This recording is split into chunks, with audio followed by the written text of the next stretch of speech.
সবাইকে অভিনন্দন, শুভেচ্ছা একটি ক্লাসে। তো আজকের আলোচনার বিষয় হবে যে আঞ্চলিক মৃত্তিকাগুলো নিয়ে আলোচনা করব। তো আমরা জানি একই জলবায়ু এবং স্বাভাবিক অধিযুক্ত অঞ্চলে যে একই প্রকার বৈশিষ্ট্যযুক্ত যে মৃত্তিকা সৃষ্টি হয় তাকে বলা হয় আঞ্চলিক মৃত্তিকা। যেমন পটজল, ল্যাটেরাইট, সার্নেজম, চেসনাট, সিরোজম প্রভৃতি এগুলো হচ্ছে আঞ্চলিক মৃত্তিকা উদাহরণ।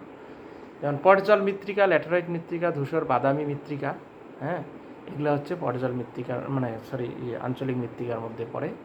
তো পটজল মৃত্তিকা আমরা যদি দেখি, আমরা জানি যে পটজল মৃত্তিকা প্রায় 50 থেকে 70 ডিগ্রি উত্তর অক্ষাংশের মধ্যবর্তী আর্দ্র নাতিশীতোষ্ণ জলবায়ু অঞ্চলে পর্ণমেসি সর্বর্গীয় অরণ্য অঞ্চলে ধূসর ছাই বর্ণের যে মৃত্তিকা দেখা যায় সেটা হচ্ছে পটজল মৃত্তিকা। এই মৃত্তিকা জৈব পদার্থ সম্পূর্ণ অম্লধর্মী। আমরা জানি যে এই মৃত্তিকার অপরিস্তর ধূসর হলেও নিচের স্তরের যে রং বাদামি এবং হলদে প্রকৃতির হয়, এবং এই মৃত্তিকার উর্বর শক্তি খুবই কম, এটাও আমরা জানি। আমেরিকা যুক্তরাষ্ট্র, কানাডা, সাইবেরিয়া, ভারতের হিমালয় পার্বত্য অঞ্চলে এই মৃত্তিকা দেখা যায়, একটা গুরুত্বপূর্ণ আঞ্চলিক মৃত্তিকা, মনে রাখবে। আরেকটি হচ্ছে ল্যাটেরাইট মৃত্তিকা, যেটা আর্দ্র ও নিরক্ষীয় জলবায়ু অঞ্চলে দেখা যায়। হ্যাঁ, এই মৃত্তিকা অম্লধর্মী এবং স্থূল গ্রথনযুক্ত সছিদ্র প্রকৃতির হয়। এই মৃত্তিকার কাঠামো মৌচাকের মতো হয়। এই মৃত্তিকা অনুর্বর প্রকৃতির। দক্ষিণ আমেরিকা, মধ্য আমেরিকা, ভারতের দাক্ষিণাত্য মালভূমি বা দক্ষিণ পূর্ব এশিয়ার বিস্তীর্ণ অঞ্চল জুড়ে ল্যাটেরাইট মৃত্তিকা প্রাধান্য দেখা যায়।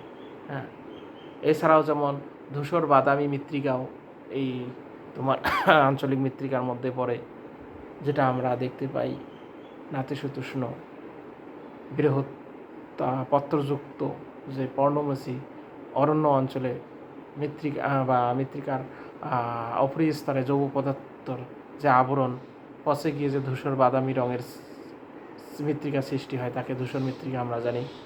সেটাও একটা আঞ্চলিক মৃত্তিকার উদাহরণ। এছাড়াও আমরা যেটা দেখি যে শুষ্ক অঞ্চলে যেটা দেখা যায় সার্নেজম, এটা আঞ্চলিক মৃত্তিকা, যেটা হচ্ছে তোমার শুষ্ক অঞ্চলে দেখা যায়। এছাড়া সিরোজম, ক্রান্তীয় নাতিশীতোষ্ণ অঞ্চলে যে মৃত্তিকা দেখা যায়, এটা ধূসর বর্ণের এই মৃত্তিকা, সিরোজম মৃত্তিকা। আফ্রিকার সাহারা, কালাহারি, নামিবিয়া, থর মরুভূমি অঞ্চলে এই সিরোজম মৃত্তিকা দেখা যায়। এছাড়া চেসনাট বা বাদামি চেসনাট মৃত্তিকাও পৃথিবীর বিভিন্ন নাতিশীতোষ্ণ অঞ্চলে আমরা দেখতে পাই। হ্যাঁ, তো এগুলো ছিল হচ্ছে তোমার আঞ্চলিক মৃত্তিকার গুরুত্বপূর্ণ উদাহরণ।